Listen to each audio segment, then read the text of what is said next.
my guys, my freaking boys. We are driving a EG Hatch right now. Gotta love it.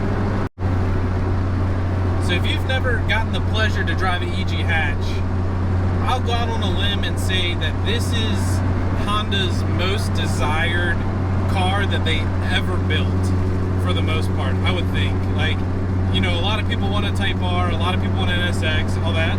But I think everyone that also wants a Type R or wants an NSX wants an EG Hatch. There's something about the EG Hatch that just makes sense. This specific EG Hatch is one that me and some of my friends built. My buddy Eric owns the car. I'm just driving it right now. He leaves it at my house for the time being. I'm allowed to go out and drive it. So I do have permission to drive this. But this specific one is a CX model. It's got coilovers. It's got cozy K1 wheels with some 205/50 tires. We built a exhaust with it with a vibrant muffler. It's got a B20 with the GSR trans. I mean, it's just your basic B series EG setup. They're just good. They're just good. That's all you can. They're just good. That's it. So in 2023, with the EG lacks for creature comforts of a 2023 model car, it makes up for it in personality, in my opinion. I'm not a big fan of the newer cars and stuff like that. I really like the older Hondas, and now I'm getting into older Nissans. I have Miatas, stuff like that. I really like the older stuff, the 90s, late 80s, early 90s cars. And, you know, the dash rattles, I can hear the fender rattling, you know. It's not so quiet that, like, it feels like I'm driving a car. You know what I mean? Like, when you hop in an EG, you feel like you're driving it, you know? This one's lower a little bit. It's lower to the road. Just the feeling that you get driving this, sitting down this low to the road is just, it's incredible. I love it. As much as Hondas are known for being reliable and stuff like that, these are, I guess now, like 30-year-old cars. At the end of the day, every car that's 30 years old is gonna have some reliability issues. The thing that the Hondas are running into with reliability is gonna be, for the B series and D series stuff, is gonna be the distributors. That's a downfall. Other than that, they're pretty stout. There's not many other issues. I guess the computers are starting to go bad. Not like a huge issue, but it is something to note that the computers in these cars are starting to go bad. Now, if you're looking to buy an EG in 2023 or sometime around then, something to keep an eye out for is wiring. It seems like a lot of people that get into Hondas and stuff like that, it's like their first car that they've ever messed with, and for whatever reason the wiring's always cut up. It's very hard to find a bone stock Civic nowadays. If you can find one that has nothing done to it, it's like a miracle.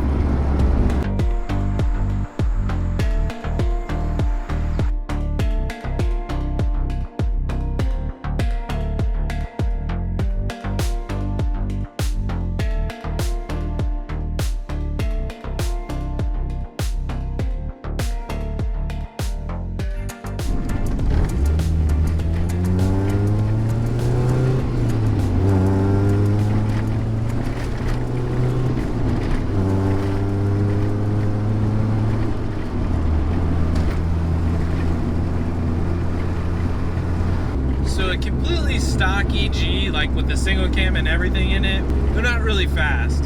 And, you know, Civics get bad names nowadays because, you know, back in the day, if you had this car in like 2020, not saying it was like one of the fastest things on the street, but like majority of cars that came up to you on the street and wanted to mess around, you were going to beat them.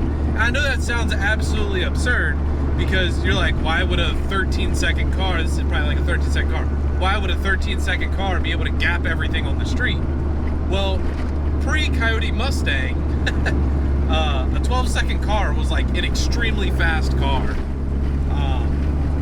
After 2012 or whenever the Coyote Mustangs came out, cars just got ridiculously unnecessarily fast, in my opinion. Now, I enjoy a fast car more than everybody else, but it's kind of unnecessary nowadays. And I really feel like a B series EG hatch is like just fast enough to be fun, but just slow enough to keep you out of trouble. That being said, you know, a turbo LS or a turbo B18, whatever you want to call it, LS, will make like 300 horsepower. And 300 horsepower in a 2,400 pound car is pretty quick. There's definitely a lot of fast cars you can buy now on the street and stuff, but it doesn't sound like a lot because it's old. It's only 300 horsepower. Like a Chevy Silverado makes 300 horsepower, but 300 horsepower in a Civic is a little bit different than 300 horsepower in like a big car.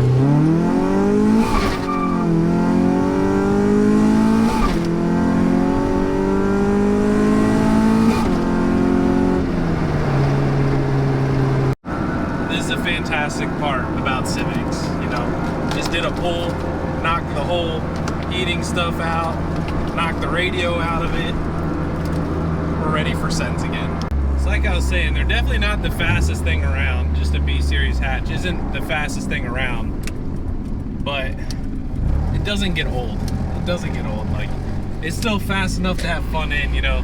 It spun a little bit of second gear right there, chirped into third, chirped into fourth, you know.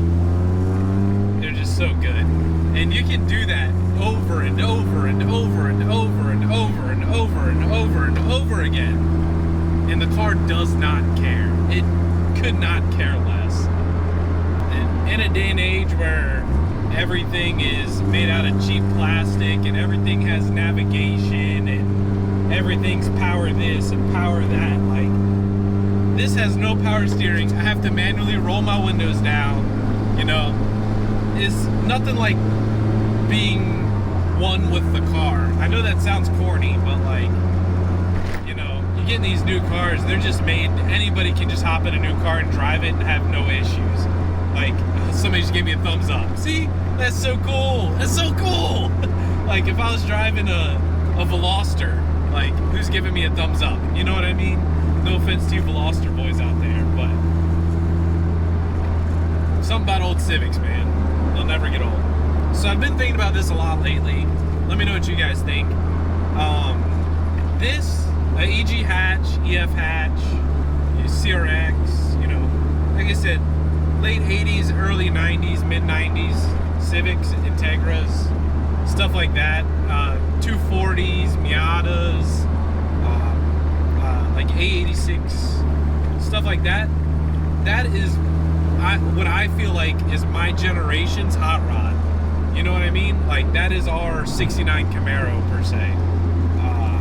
Everyone's always wanted an EG hatch. Everyone that hasn't had an EG hatch doesn't know it, but they want an EG hatch too. And, you know, this is what kind of I grew up with. Like, this is what got me into cars. The first car meet I ever went to, I rode with my friend in an EG hatch. You know what I mean? So there's something about them that'll just never get old to me.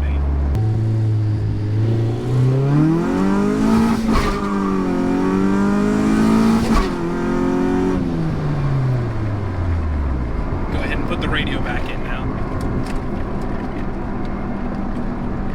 That's what I'm talking about. So I guess in conclusion, in 2023, should you buy an EG hatch? And my answer is yes. Just yes. If you want a real car, I know some people are going to get mad that I say that this is a real car, but if you want a real car, this is as close to a real car as you can get and halfway reliably still drive it and still get halfway good gas mileage. Like, these are, it has the right parts of the cars from the 60s and the right parts from the cars from modern day, and it's just like, it made an EG hatch. That's it. It made an EG hatch. So if you love them, you love them. If you hate them, you hate them. I love them. If you're thinking about getting an EG hatch, you should just get one. You can just modify it to do whatever you want it to do. Literally anything. They make all-wheel drive kit stuff like that now, and you can put a K series in it, you can put a B series in it, keep it a single cam and just have it be slow, but just have infinite miles a gallon and it'll never die. So That's my opinion. If you guys like this type of video, please let me know. Show me some love. I'm trying to make more content for you guys. But I'll see y'all in the next one.